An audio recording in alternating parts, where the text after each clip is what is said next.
and the engineering of human, animal, and plant life. They are also developing chemical, bacteriological, and psychological weaponry, as well as tectonic and climate weaponry. How does the Committee of 300 justify their monstrous acts of evil? Their common philosophy is that the end justifies the means, no matter how diabolical. That end is to fulfill their biblical covenant using apocalyptic weaponry for an eternal throne and one world empire. Was the timely earthquake in Iran triggered by natural causes or by man-made causes? In the late 1800s, Serbian-American inventor Nikola Tesla developed tectonic weaponry capable of triggering earthquakes. He claimed the technology could split the earth in half with the press of a button. Tesla sold the patents for his earthquake technology to U.S. weapons manufacturer Westinghouse in 1885. Today, the U.S. military controls and uses the technology at their high-frequency active auroral research project called HAARP, located at Gakona, Alaska. In his book, Angels Don't Play This HAARP, Dr. Nick Begich claims the U.S. military has developed tectonic and climate weaponry that can trigger earthquakes, manipulate weather systems, and cause floods, droughts, and hurricanes that threaten the economies of other nations. HAARP's vast installations of antenna towers zap the sky's protective ionosphere with an electromagnetic beam, creating extremely low-frequency radio waves called ELF waves. These ELF waves bounce back to Earth as plasma balls. This tectonic weaponry can be more lethal than any of America's most powerful nuclear weapons. Only one nation in the world has been insane enough to drop atomic weapons of mass destruction on the innocent populations of 2 large Japanese cities, chemical weapons of mass destruction on innocent civilians in Vietnam, and depleted radioactive uranium weapons of mass destruction on the people of Iraq.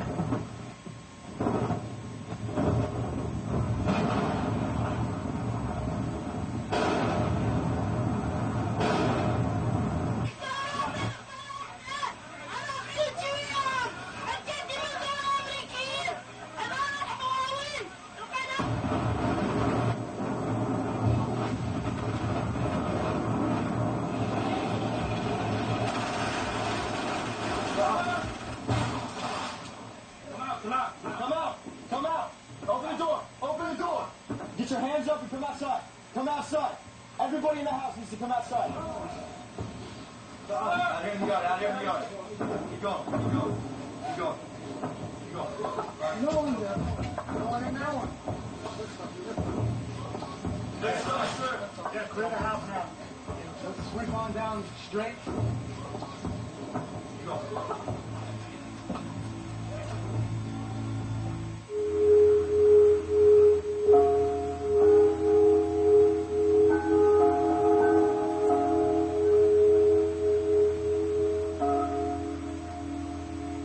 Like the pharaohs of ancient Egypt who built their empire with the help of a grand vizier, Queen Elizabeth II also has a grand vizier who serves as her most trusted advisor.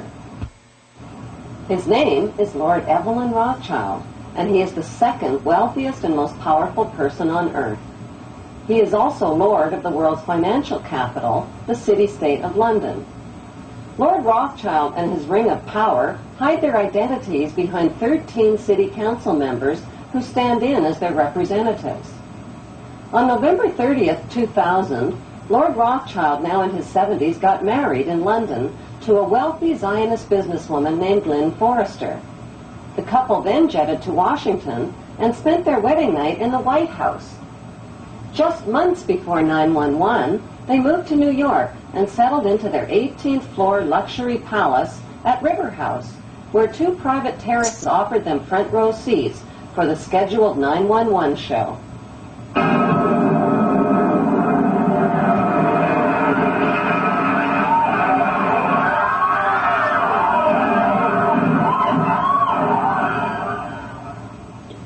Just how rich and powerful is Lord Evelyn Rothschild? Historically, the Rothschild family wealth was hidden in underground vaults. The Rothschild secret financial records were never audited and never accounted for. Their family commissioned biographies give the illusion that their family fortune has dwindled, but researchers estimate their wealth at close to $500 trillion, more than half the wealth of the entire world.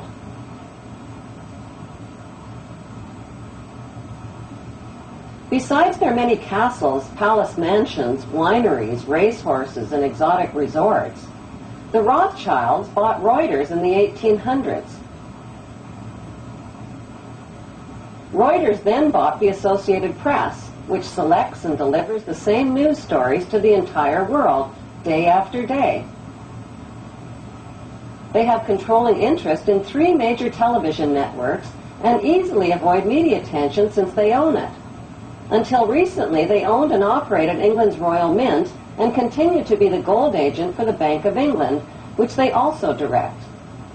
They control the LBMA, London Bullion Market Association, where 30 to 42 million ounces of gold worth over $11 billion are traded daily. The Rothschilds earn millions weekly just on transaction fees alone. They also fix the world price of gold on a daily basis and profit from its ups and downs. Over the centuries, the Rothschilds have amassed trillions of dollars worth of gold bullion in their subterranean vaults and have cornered the world's gold supply. They own controlling interest in the world's largest oil company, Royal Dutch Shell. They operate phony charities and offshore banking services where the wealth of the black nobility in the Vatican is hidden in secret accounts at Rothschild Swiss banks, trusts, and holding companies. Although Evelyn Rothschild looks like a harmless gray-haired old man, make no mistake about it, Rothschild and his ancestors have handpicked presidents, crashed stock markets, bankrupted nations, orchestrated wars, and sponsored the mass murder and impoverishment of millions. The wealth hoarded by this one family alone could feed, clothe, and shelter every human being on earth.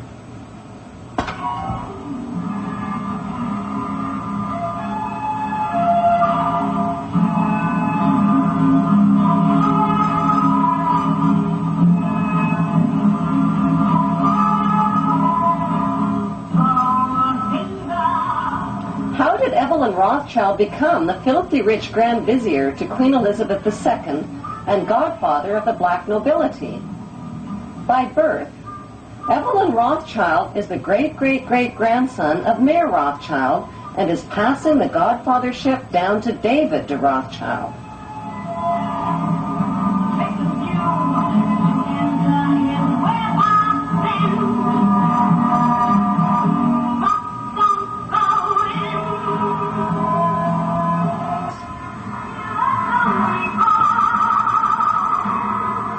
Their story begins in 18th century Frankfurt, Germany, on a cobblestone street called Frankfurt on the Main.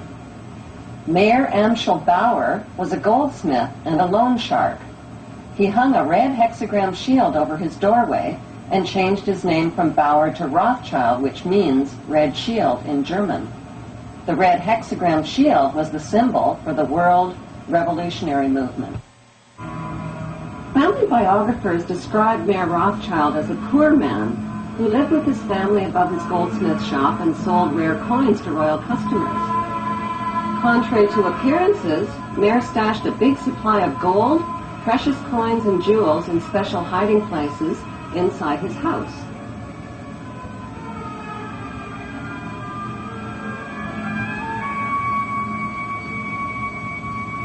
One special hiding place was beneath the back courtyard, where he accessed his strongbox through an underground passageway.